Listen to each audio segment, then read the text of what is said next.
Alhamdulillahilladzi anzala sakinata fi qulubil mu'minin liyazdadu imanan ma'a imanihim. Asyhadu an la ilaha illallah wahdahu la syarikalah wa asyhadu anna Muhammadan abduhu wa rasuluh. Hadirin ihwatu iman anu dimulakeun ku Allah Subhanahu wa taala, insyaallah urang lajeng deui kajian tafsir ayat-ayat Al-Qur'an di surah Al-Fatihah. Amana wae.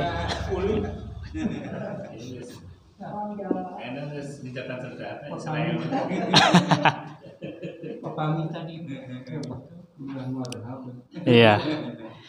Rajang di surah Al-Fatihah masih ayat kamari ayat hiji dugi ka ayat 4 janten henteu ngadamel makalahna margi nu kamari sami keneh dilajangkeun deui ta can rengse.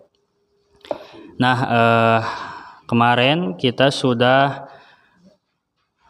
membahas terkait bagaimana surat ini dibuka dengan asma Allah Ta'ala. Dan kalimat ismi itu biasanya di dalam Al-Quran seringkali terkait atau mengiringi setelahnya itu kalimat asmaul husna. Misalkan bismi rabbi, bismillah, jadi isim teras kanu Allah gitu. Jadi kalimat ismun pami di bahasa Indonesia keun manama gitu. Jadi seringkali dipakai di dalam Al-Quran itu untuk hal-hal yang baik, untuk nama-nama yang baik. Nah, Allah kemarin kita sudah memahami bahwa Allah itu al-ma'luhu al-mab'udu, Tuhan yang disembah, yang dijauhkan gitu. Yang dijauhkan maksudnya itu tempatnya itu tidak di sini gitu, tapi di tempat yang jauh. Seperti kita berterbang gitu ke langit, terbang ke langit itu kan jauh gitu, harus menembus 7 langit gitu. Di dalam suatu hadis dijelaskan bahwa Allah itu menciptakan langit 7 lapis, bumi 7 lapis gitu. Janten di atas langit ke-7 Sidratul Muntaha, pohon memang pohon ujung yang besar gitu. Di atas pohon tersebut ada lautan samudra lah, menurama samudra, baru di atasnya ada arsy Allah gitu. Jangan dibayangkan bahwa Allah itu membutuhkan tempat atau membutuhkan ruang dan waktu gitu. Pami ungkapan Ibnu Abbas mah, silahkan kalian memikirkan segala apapun, tapi jangan pernah memikirkan zat Allah gitu. Jadi pami kaemut terkait Allah teh berarti butuh tempat ciga urang gitu, butuh waktu. Nah, itu harus ditepis dengan pemikiran bahwa Allah itu tidak sama dengan kita gitu. Kalau kita sebagai makhluk itu butuh tempat, butuh waktu gitu, butuh ruang untuk bisa hidup gitu. Coba kalau kita tidak memiliki ruang gitunya, tidak ada ruang teh berarti mun bumi teh tidak ada oksigena pasti kan mati gitu. Benten Allah mah gitu, tidak seperti makhluk.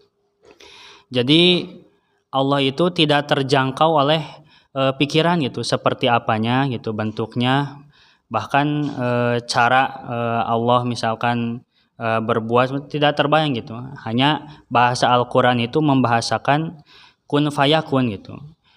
Para ulama ketika menafsirkan atau menerjemahkan kalimat kun fayakun itu secara terjemahan literal mah kun teh jantan, fayakun maka jadilah.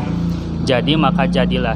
Itu sebetulnya bukan berarti Allah teh ketika akan menjadikan sesuatu harus mengucapkan kun fayakun gitu. Mun di urang mah naon ada kadabra gitunya simsalabim karek jadi gitu. Tidak seperti itu gitu. Tidak kun jadi henteu. Maksudnya itu teh kalimat untuk supaya makhluknya itu mengerti gitu. Jadi supaya paham lah gitu. Dan Allah tanpa menyebutkan kun pasti jadi gitu. Ketika berkehendak sesuatu pun itu jadi tanpa batasan waktu gitu. Jadi sangat cepat gitu. Jadi Allah itu Tuhan yang disembah, yang dijauhkan jauh di atas langit.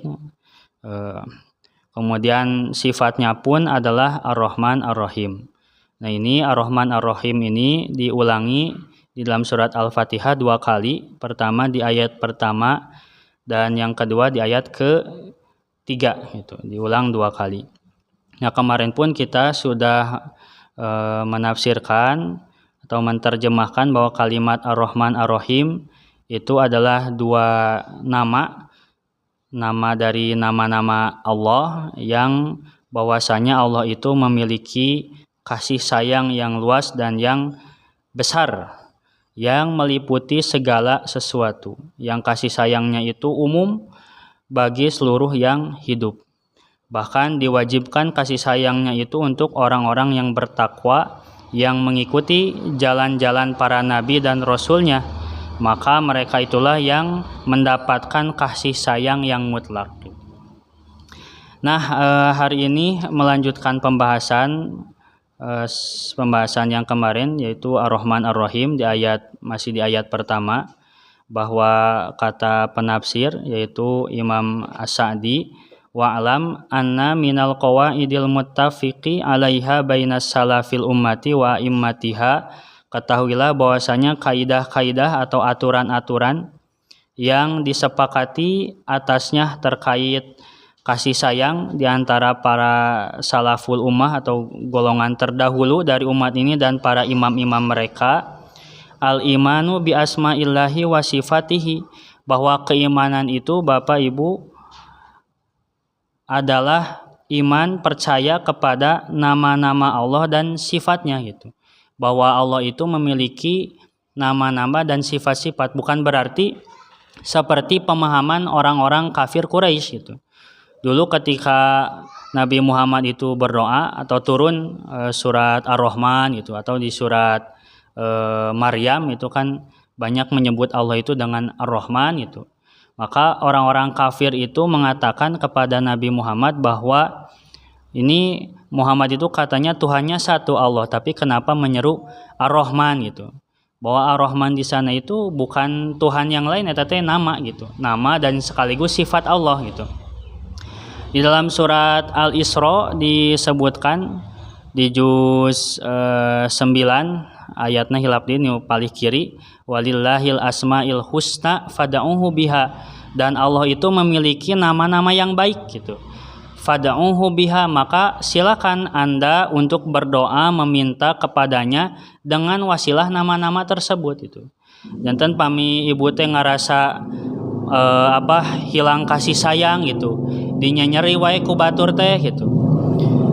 Maka cara berdoanya itu tidak dengan ya Allah misalkan ya, tapi ya Rahman, ya Rahim, yang memiliki kasih sayang, yang memiliki kesantunan yang gitu, Ar-Rahman Ar-Rahim. Pami misalkan Bapak seorang politikus gitunya ingin mendapatkan jabatan gitu, yang jadi RW gitunya, Pak RT yang naik gitu jabatan teh.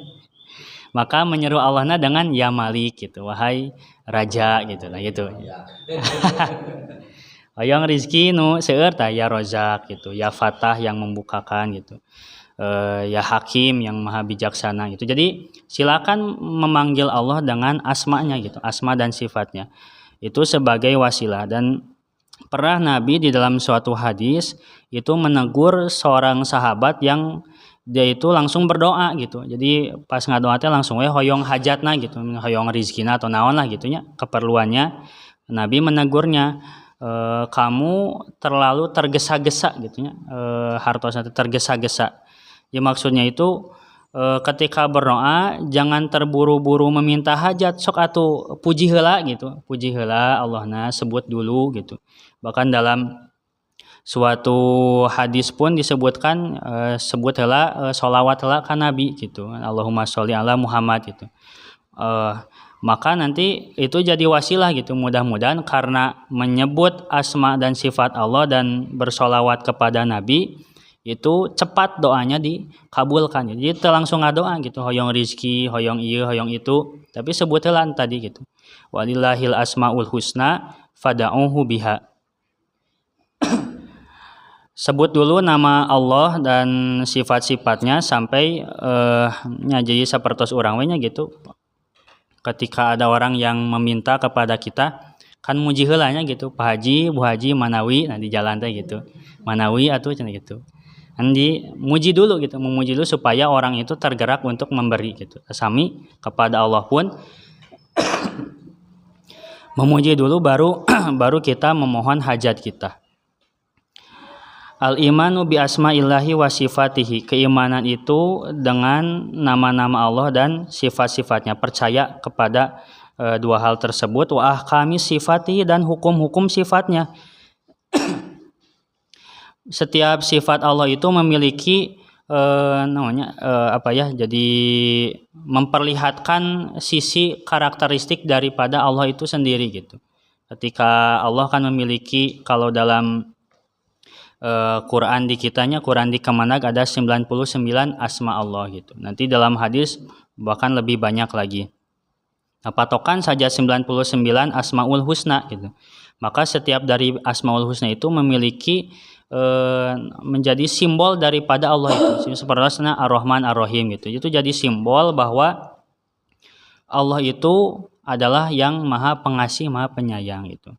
Bahkan dalam suatu hadis disebutkan Allah itu lebih sayang jadi kasih sayang Allah itu lebih besar dibanding seorang ibu yang menyusui anaknya, atau seorang ibu yang khawatir anaknya itu misalkan kecelakaan atau tertimpa suatu musibah gitu. Jadi Allah mah lebih nyaah gitu, lebih kasih sayang kepada hambanya ketika seorang hamba itu bermaksiat gitu, atau dia masuk ke neraka gitu.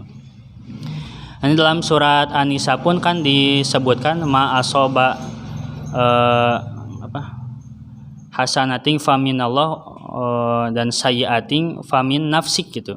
Bahwa setiap kebaikan itu datangnya dari Allah gitu. Dan ketika ada keburukan, maka itu datangnya dari diri sendiri gitu. Jadi Allah itu mengarahkan kan hambanya itu untuk berbuat baik, untuk berkata baik, adil gitu, tidak zalim itu. Tapi seorang hamba, seorang manusia itu bisa berubah dari asalnya dia itu mengikuti petunjuk Tuhan, kemudian dia malah berbuat sekehendak hatinya gitu, sekehendak hawa nafsunya. Maka itu terjadi bukan karena kan sekurang dia takdir Allah gitu. Suka ada yang menyebutkan seperti itu, saya baik takdir Allah, saya buruk takdir Allah. Justru ketika Allah itu menghendaki kepada hambanya itu untuk berbuat kebaikan, tapi ketika hambanya tersebut memilih keburukan, maka sejatinya itu adalah pilihan dari hawa nafsunya. Makanya di dalam surat Al-Fatihah juga Bapak Ibu di ayat ke-7 kan ketika siratal ladzina an'amta alaihim, jalan yang an'amta teh engkau beri nikmat atas mereka, ghairil magdubi alaihim, bukan tidak disebutkan ghairil agdobta gitu, bukan jalan yang engkau murkai atas mereka, tapi di sini kan ghairil magdub, bukan yang dibenci gitu. Jadi pengarahan sifat buruk atau sifat-sifat negatif itu di dalam Al-Qur'an tidak disebutkan dengan ciga tadi kenikmatan dari engkau gitunya, anugerah dari engkau, tapi langsung jadi kata pasif gitunya, kalimat pasif, dibenci atas mereka gitu. Jadi itu menunjukkan bahwa hikmahnya itu bahwa setiap hal yang negatif itu datangnya dari diri sendiri, bukan dari Allah gitu. Bisa dari bisikan setannya gitu. Di surat An-Nas dijelaskan, dalam hadis-hadis dijelaskan. Dalam banyak ayat Al-Qur'an banyak dijelaskan bahwa setan itu musuh yang nyata bagimu, yang sering membisikkan kepada hati manusia gitu. Kebisikan-bisikan yang jelek yang tidak bermanfaat. Gitu. Fayu'minuna masalan, maka mereka beriman, contohnya mereka misalkan beriman bi annahu rahmanir rahim, bahwasanya Allah itu yang maha pengasih, yang maha penyayang. Zur rahmati allati utusifa biha, yang memiliki kasih sayang yang disifatkan dengannya. Al muta'allaqatu bil marhumi, yang terikat terkait dengan yang kasih sayangnya. Fani'amu kulluha asarun min asari rahmatihi, maka seluruh nikmatnya itu adalah tanda-tanda simbol daripada tanda-tanda rahmatnya. Wahakadha fisa iril asma'i, dan demikian pula pada seluruh nama-nama Allah yang lainnya. Maka setiap nama Allah itu atau setiap kenikmatan yang hadir kepada diri kita itu menunjukkan salah satu dari asma Allah gitu. Misalkan kita sehat gitunya, tidak ada penyakit apapun gitu, padahal usia sudah tua gitu, sudah renta tapi sehat we gitu. Maka itu menunjukkan kasih sayang Allah kepada kita gitu. Orang misalkan ditimpa ujian, ditimpa kesulitan, maka itu menunjukkan asma Allah pada diri kita, bahwa ternyata Allah itu akan menaikkan derajat kita gitu, meninggikan derajat. Atau misalkan kita melihat ke arah langit gitu, maka ketika melihat ke arah langit itu termasuk tanda-tanda asari min asari rahmatihi, tanda-tanda dari tanda-tanda rahmatnya atau asma-asma Allah yang lain. Melihat langit maka tergambar keagungan Allah gitu. Siapa yang bisa menciptakan langit semegah ini gitu. Tidak bisa ditembus oleh siapapun. Melihat hamparan daratan gitu. Ini siapa yang bisa menyusun sampai sedemikian rupa. Ada tanah yang subur, tanah yang kering, tanah yang semi subur, macam-macam gitunya. Warnanya ada yang tanahnya coklat, hitam gitu, aya nu merah gitu, warna-warni. Itu siapa yang bisa menciptakan semua itu menunjukkan asma Allah gitu. Ketika melihat tanah tersebut maka itu menunjukkan kudratun gitu, kekuasaan Allah, sifat al-qadir gitu, kuasanya Allah. Melihat misalkan dari tanda-tanda ibu yang hamil, eta lebih dahsyat lagi gitu. Siapa yang bisa membentuk dari asalnya air yang hina gitu bisa menjadi seorang manusia gitu. Apakah yang membentuknya bapak ibunya? Bukan gitu. Apakah yang membentuknya itu adalah dokternya? Bukan gitu. Siapa tuh yang membentuknya? Yang pasti itu adalah zat yang memang bisa menguasai segala apapun dan bisa menjadikan apapun tanpa terkecuali. Nah, yaitu Allah gitu. Yang dikenalkan oleh Nabi Muhammad dan Allah dalam Al-Quran dan dikenalkan oleh para Rasul dan Nabi gitu. Ini ada Tuhan yang menciptakan kita, yaitu Allah gitu. Kan dari asalnya air kemudian terbentuk tulang gitu. Kumaha ieu jadinanya cai bisa jadi tulang gitu. Bahkan air yang suka dipakai kita wudu kan gitu. Teu sugan teh dililakeun mah janten tulang gitu. Berubah jadi darah kan tidak gitu. Ini tapi bisa berubah menjadi sedemikian rupa ketika masuk ke dalam rahim seorang ibu gitu. Kan teu kabayang eta teh gitu. Siapa yang menciptakan hal tersebut gitu. Ya, sami sapertos disinggung di pertemuan yang lalu gitu. Dalam bukunya Ustadz Aceng Zakaria Allahu Yarham kan pernah bertanya gitu ke seorang dokter gitu. Anekdot lah mun urang mah gitu. Dok ceuk eta tos sabaraha bulan gitu. Oh sekian bulan gitu. Oh manawi eta teh gitu diciptakan oleh dokter eta kenapa Ustadz mah bukan saya yang menjadikan tapi Allah gitu. Oh manawi teh dokter gitu yang menjadikan. Tapi ternyata itu sebetulnya sebuah hikmah untuk kita. Jadi ibroh bahwa bukan dokter, bukan seorang bapak ibu yang menjadikan anak dalam perut ibu, tapi betul-betul itu adalah kekuasaan Allah gitu. Yuqalu fil alimi, sebagai contoh dikatakan fil alimi, Allah itu memiliki sifat al-alim, maha mengetahui. Innahu alimun dzu ilmin. Sesungguhnya Allah itu maha mengetahui, dzu ilmin, memiliki pengetahuan atau ilmu, ya'lamu bihi kulla syai'in. Dia mengetahui dengannya, dengan ilmunya itu seluruh segala sesuatu.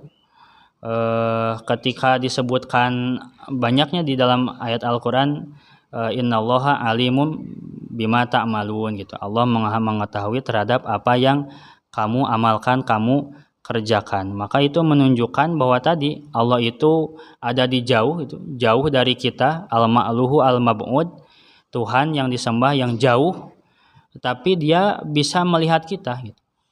Di titik yang terjauh, bisa mengetahui apapun yang kita lakukan, bahkan yang terbesit di dalam hati gitu, yang diucapkan dalam hati. Qadirun dzu qudratin yaqdiru ala kulli syai'in. Qadirun artinya yang maha kuasa, dzu qudratin yang memiliki kekuasaan, yaqdiru ala kulli syai'in yang dia berkuasa atas segala sesuatu. Sapertos misalkan di Amerikanya di Los Angeles gitu, itu bisa kebakaran sampai sebetulnya tidak satu kota, ada beberapa distrik yang kebakaran. Itu kan kalau misalkan walaupun memang terjadi menurut konspirasi gitu ya, apakah dibuat gitu, katanya dibuat untuk membangun smart city gitu. Aya nu nyarios ya tidak gitu, tidak dibuat-buat. Memang itu betul-betul timbul si api nanti dari si pepohonan gitu kan, yang kering gitu. Karena musim panas, tapi bulan Desember Januari masih musim dinginnya gitu. Tapi dia keluar api dari pohon-pohon tersebut gitu, dari semak-semak, dari belukar gitu. Sampai terjadi kebakaran dan banyak warga di Amerika, di Los Angeles tersebut harus ngungsi kan gitu. Dan kebetulan memang mereka pun ketika Gaza dibombardir kan paling senang gitu, walaupun memang ada orang-orang muslim di sana gitu. Janten pro kontra terkait hal tersebut, tapi itu sisi yang lainnya menunjukkan bahwa Allah itu maha kuasa gitu. Ketika Gaza gitunya harus 15 bulan gitu, 1 tahun lebih untuk dihancurkan gitu, dibombardir. Ini Los Angeles yang memang sama gitunya luasnya seperti kota Gaza, itu bisa dibakar hanya dalam 1 malam kan gitu. Dan Allah itu berkuasa terhadap hal tersebut. Seperti misalkan Raja Namrud yang hidup di zaman Nabi Ibrahim, kan itu matinya Bapak Ibu karena lalat yang masuk ke hidung kan gitu. Selama dina riwayatnya sabaraha tahun gitu, 10 tahun, 20 tahun teh lalatnya di dieu we gitu. Tidak mati, padahal kan secara ilmiah saintifik itu ketika ada hewan yang kecil atau apapun lah masuk ke dalam tubuh kan pasti mati gitu, karena tubuh kita mengandung panasnya gitu, panas badan gitu, suhu tubuh yang bisa membuat apapun yang masuk itu mati gitu kan ya, makanan tercerna kan dengan baik gitu. Ini Namrud kan bagaimana jahatnya gitu. Nabi mengabarkan di dunia ini ada 4 raja yang menguasai dunia gitu. 2 dari mukmin, 2 dari kalangan kafir gitu. 2 dari mukmin teh kahiji Nabi Daud, kaduana Zulkarnain. Yang dari kafir Namrud, dan juga satu lagi teh siapanya anu di zaman Nabi Isa pokoknya. Nah, Namrud itu kan matinya bukan karena di medan perang, karena lalat gitu. Jadi ya gitu, jadi atel gitu di hidung tuh. Si lalatnya tuh masuk keluar gitu, masuk dan tidak bisa dikeluarkan gitu. Kuasa Allah gitu, dia membantai siapapun gitu yang ditemuinya, dihancurkan gitu. Zolim kayak itu kadieu, bahkan setiap yang tidak sepakat atau tidak menyembah dia dipenggal, kemudian si tengkoraknya dikumpulkan kan gitu. Tapi ternyata matinya dengan cara yang hina gitu, kulalir gitu matinya. Sangat hina, dan itu kekuasaan Allah gitu. Nah, itu menunjukkan asma Allah dan sifatnya, nama Allah dan sifat-sifatnya. Sebetulnya dalam keseharian kita gitu, pami dina bukuna Profesor Quraisy Shihab mah di mana-mana itu menunjukkan dalam tulisannya itu bahwa setiap segala sesuatu yang kita lihat, yang kita dengar itu menunjukkan ada kekuasaan, sifat-sifat dan sifat ketuhanan gitu. Ketika kita bicara, siapa yang membuat kita bisa bicara gitu. Padahal hanya menggunakan media lidah gitunya, tapi orang teh bisa castis-cus gitu nyarios bahasa itu sampai menguasai beberapa bahasa. Siapa yang bisa menjadikan hal tersebut gitu. Orang tiasa ngagerakeun ramo gitunya, nu jempolna panunjukna gitu. Ini siapa yang membuat hal tersebut gitu, dengan sistem seperti apa gitu. Itu dari diri kita, dari orang lain, dari karpet bisa seperti ini, dari bangunan, dari hujan gitu. Yang dijelaskan dalam Al-Qur'an, hujan itu turun lokal gitu. Di sini hujan, mungkin di daerah yang lain tidak hujan lokal, tidak satu bumi langsung hujan tuh terbayang bisa langsung banjir kan gitu. Tapi lokal ya, kemudian diserap ke tanah. Siapa yang bisa menjadikan itu? Ya tidak lain adalah Allah gitu. Makanya dalam surat Al-Mu'minun ketika dikatakan kepada orang-orang kafir, qul man rabbus samawati wal ard qulillah gitu. Siapa yang menciptakan langit-langit dan bumi? Mereka menjawab Allah gitu. Tidak ada lain yang bisa menciptakan kemegahan ini selain daripada Allah gitu. Mengakui kemahakuasaan, kemahaesaan Allah gitu. Tapi mungkin dalam peribadahan itu terkontaminasi dengan ideologi-ideologi lain gitu. Sehingga mereka itu harus meminta kepada Allah lewat patung gitu. Tapi ketika ditanya seperti pertanyaan yang tadi, pasti menjawabnya Allah. Siapa yang berkuasa? Allah. Siapa yang ini? Allah gitu.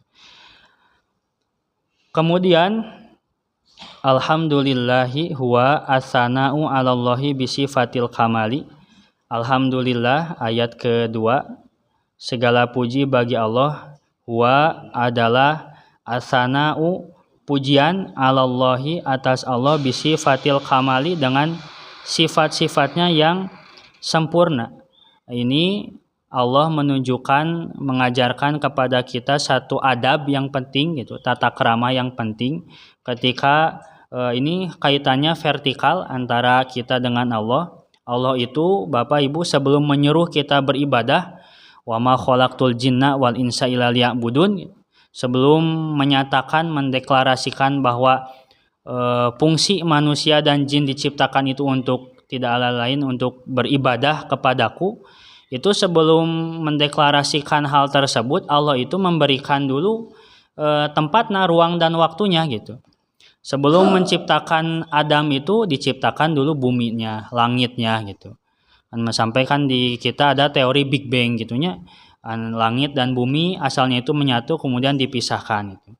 Aya langit, nah di bumina disediakan awannya gitu, disediakan pepohonannya, pegunungannya, seluruhnya gitu, hewan-hewannya yang bisa dimakan, bisa dikonsumsi, bisa dimanfaatkan lah gitu oleh manusia. Baru diciptakan manusia kan itu, ciptakan Adam. Itu menunjukkan bahwa pemujian itu, pujian, sanjungan itu kepada dia yang memang memberikan haknya dulu gitu. Ketika kita bekerja kan gitunya di suatu pekerjaan, suatu perusahaan kan gitu, kita diberi gaji dari perusahaan tersebut gitu. Itu ada tata kramana ketika bekerja di sana, ya sudah gitu. Baik buruknya nyetel gue gitu, tong dugi ka urang teh tuh ngeluh gitu, padahal digaji oleh perusahaan tersebut gitu, oleh misalkan lembaga atau pesantren tersebut gitu. Ya sudah keluar saja gitu. Kalau misalkan buruk teu bisa nahan gitunya, nyarioskeun we tuluy gitu. Keluar saja gitu. Karena kita tetap menerima naon itu sebutannya itu insentif dari lembaga tersebut itu. Nah, sama gitu. Allah memberikan segala sesuatu kepada kita gitu.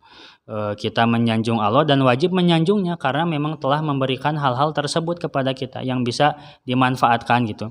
Tapi ketika anugerah tersebut diberikan gitu seluruhnya gitu, tiba-tiba satu waktu secara sadar gitu kita malah menjelek-jelekan Allah, tidak percaya kepada Allah gitu. Sampai misalkan hilang iman kemudian keluar dari Islam gitu. Itu kan ya silakan keluar dari bumi Allah gitu. Tempat yang memang tidak pernah yang diciptakan oleh selain Allah, di mana tidak ada kan gitu. Seluruhnya diciptakan oleh Allah. Ya harus memuji kepada Dia yang memang telah menjadikan segala sesuatu kepada kita, ya sama gitu seperti tadi di papada makhluk ketika kita bekerja gitunya atau berkomunikasi dengan siapapun orang yang baik itu, di sana ada adab untuk menyanjungnya gitu. Setiap orang itu baik, itu ada kebaikannya, keburukannya ditutup gitu. Itu jadi adab tata krama dari Allah mengajarkan kepada kita ketika melihat sesuatu yang memang sempurna, maka puji itu, khususnya pujian kepada Allah yang paling utama gitu. As-sana'u 'alallahi bisifatil kamali. Karena sifat-sifat Allah yang sempurna gitu, yang memberikan banyak sekali manfaat kepada kita sebagai makhluknya. Apalagi manusia diciptakan dengan ruhnya kan gitu. Ketika di dalam surat Al-Hijr dan di surat yang lainnya itu kan ketika menciptakan manusia Allah itu meniupkan ruhi gitu, ruhku gitu. Tapi ketika menciptakan hewan, jin dan yang lainnya tidak disebut ruh gitu. Tidak disebut ruhku. Itu artinya ada keistimewaan kepada makhluknya yang disebut manusia dari Allah gitu, yang tidak diberikan kepada makhluknya yang lain. Padahal misalkan Allah itu bisa memberikan ruhnya kepada gunung-gunung yang lebih besar daripada manusia, kepada bumi misalnya yang lebih besar lagi daripada manusia, kepada langit itu yang lebih besar lagi daripada manusia. Tapi kan si ruh Allah itu ternyata ditiupkan kepada kita gitu, kepada manusia. Sehingga manusia itu kurang lebih memiliki sifat-sifat seperti Tuhan gitu. Kalau Allah itu Rahman Rahim, kasih sayang, maka manusia punya sifat kasih sayang. Allah itu Al-Malik, raja, manusia bisa jadi raja juga, bisa jadi penguasa. Kalau Allah itu Al-Hakim, bijaksana, manusia pun bisa bersifat bijaksana. Itu karena ada ruh gitu. Hewan tidak diberi ruh Allah, maka ya sifatnya seperti itu, stagnan gitu, tidak dinamis.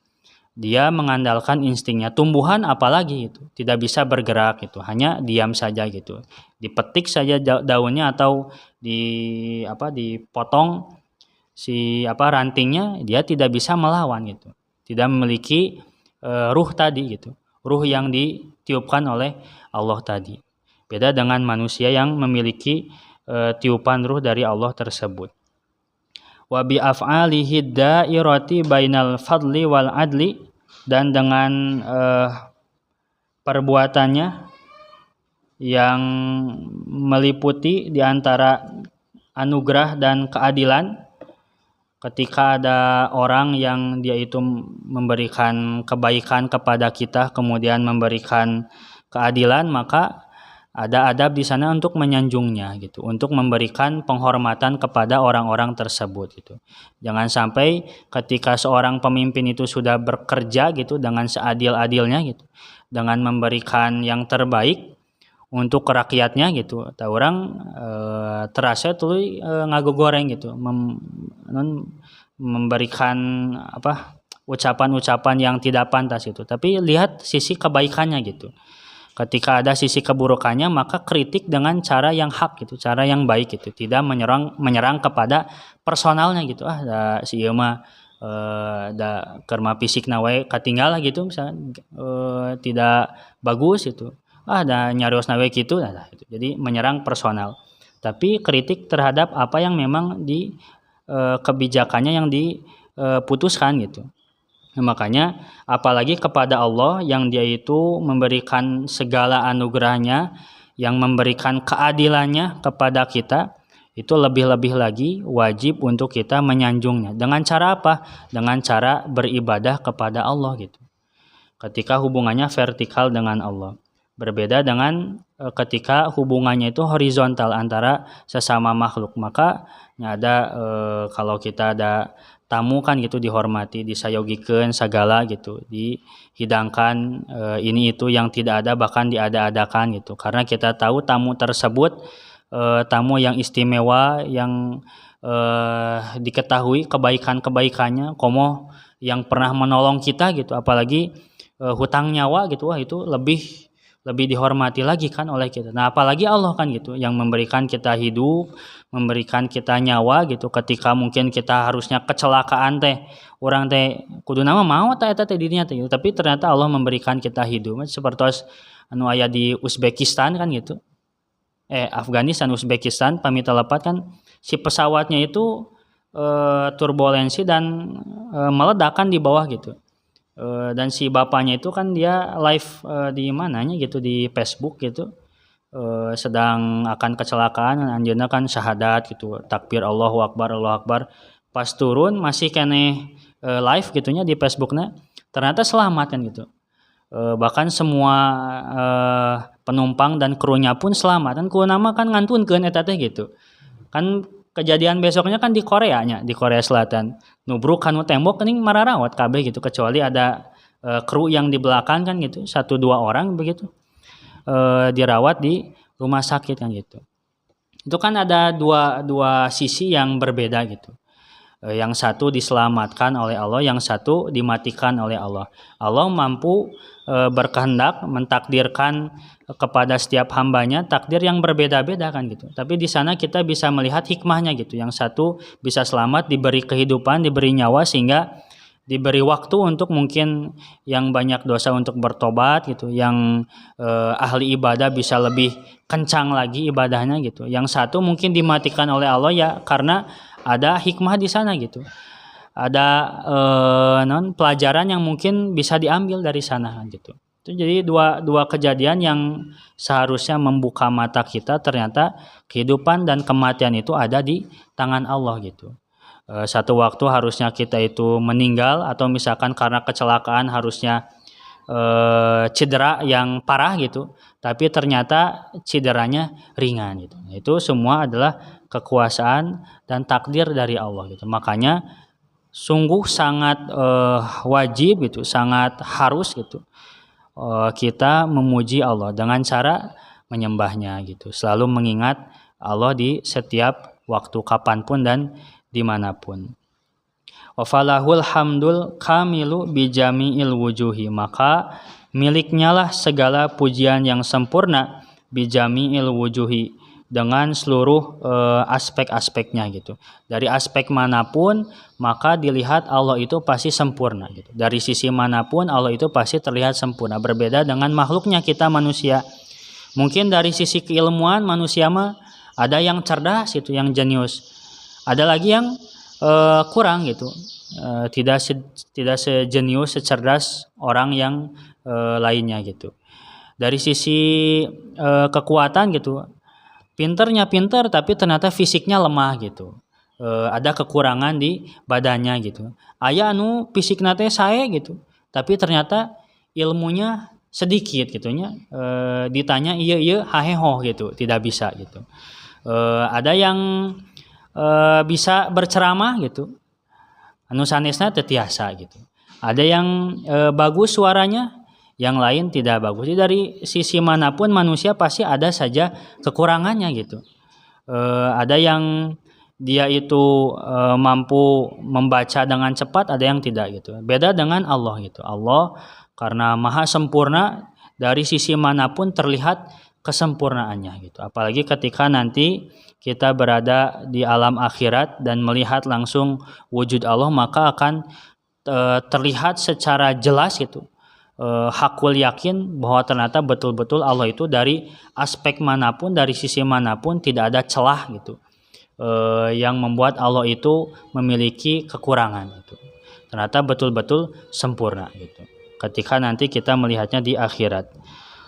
Alhamdulillahi Rabbil Alamin, Rabb yang menguasai, yang mendidik seluruh alam. Ar-Rabbu itu huwa al-murabbiyu jami'ul alamina, yaitu dia yang mendidik. Rabbun teh Bapak Ibu arti asalnya itu adalah mendidik gitu, pendidik.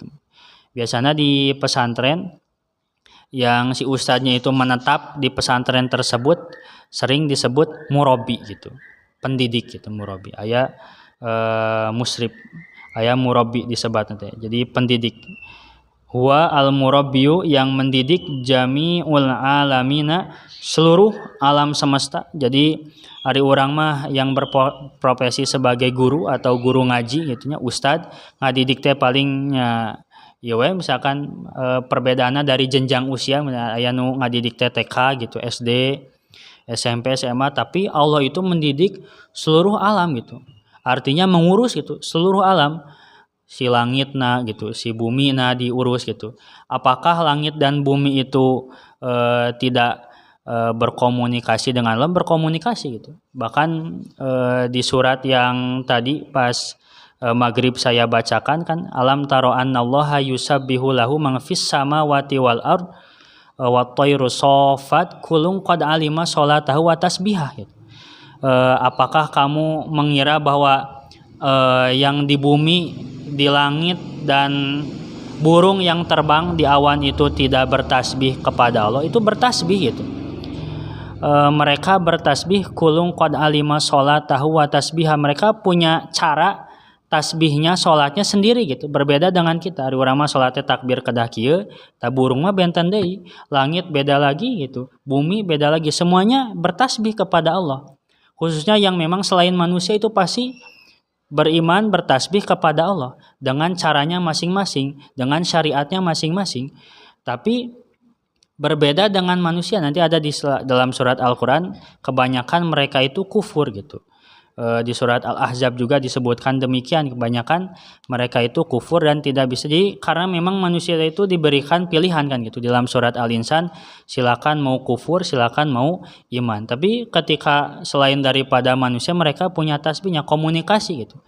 Dan ketika suatu makhluk itu berkomunikasi, berarti mereka pun punya hajat dan kebutuhannya masing-masing. Langit butuh ini, kemudian bumi butuh apanya gitu. Bahkan kan di dalam surat Qaf mah ketika nanti di akhirat neraka itu kan berbicara halim tala tiwa taqulu hal mim mazid, aya deui teh ieu teh nu arek asup cenah gitu. Karena lapar kan gitu, butuh asupan untuk dia makan gitu. Makanya makanan neraka kan manusia dan batu gitu. Di dalam surat An-Naba di ayat terakhir butuh gitu, dan itu diurus semuanya oleh Allah gitu, tanpa terkecuali gitu. Itu kabayangnya gitu. Bahkan bagi yang pernah menjadi guru gitunya di sekolah, komo guru SD gitu atau guru SD lah atau SMP nuju meujeun-meujeunna itu teh misalkan satu kelas mengurus 30 orang itu udah sudah kacau gitu.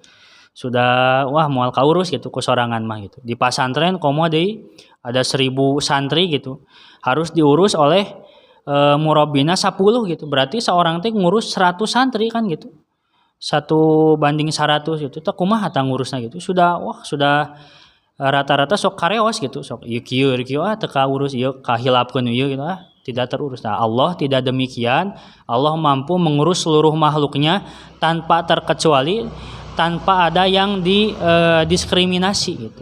Semuanya diurus oleh Allah, baik manusia, jin, tumbuhan, hewan dan yang lainnya, sehingga mereka mendapatkan haknya masing-masing. Wahum man siwa Allahu.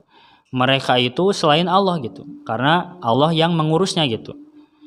Allah itu berdiri sendiri, tidak Al-Hayyu Al-Qayyum, yang hidup, yang tangguh gitu, yang berdiri sendiri, yang kuat, yang tidak pernah ditimpa rasa lelah, yang tidak seperti kita yang harus diurus. Nah, otomatis berarti Allah berbeda dengan kita gitu.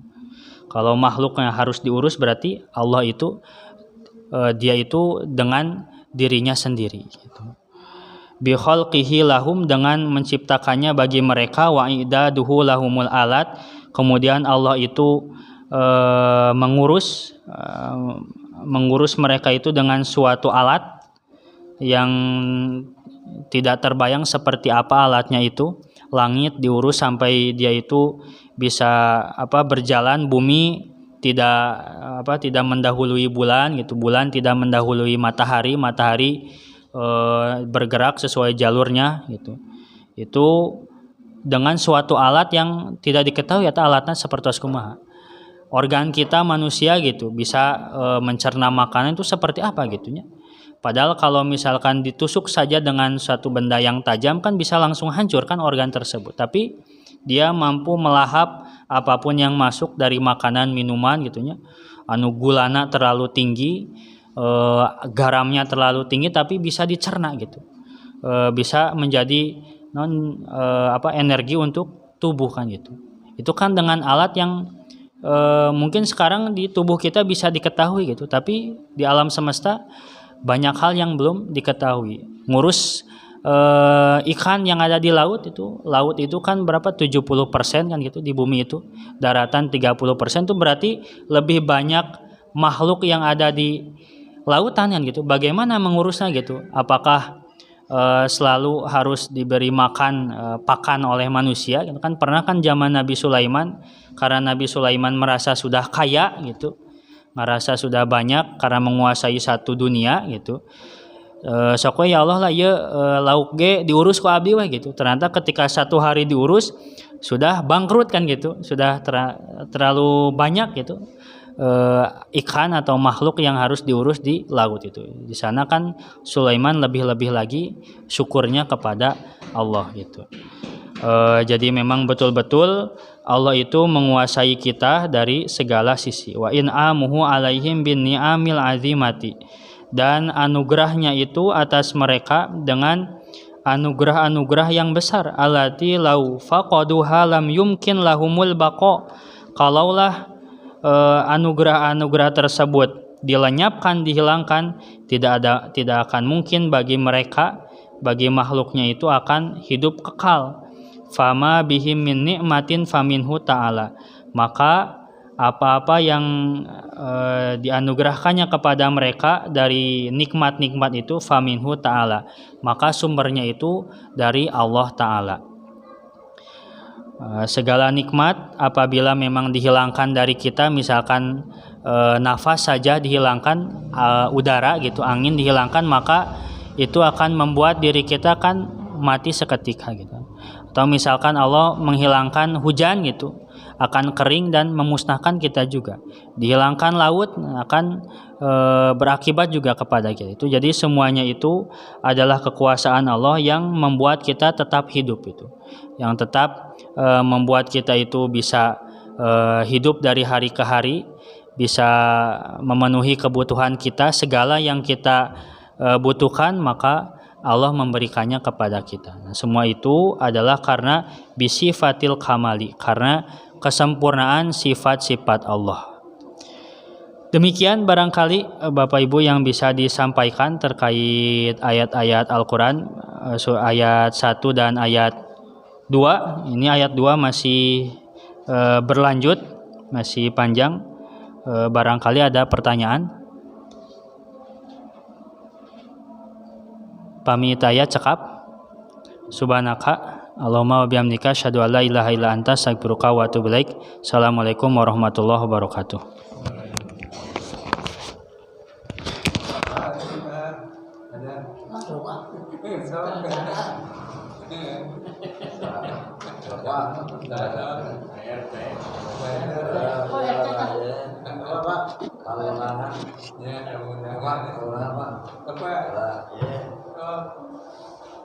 Ada.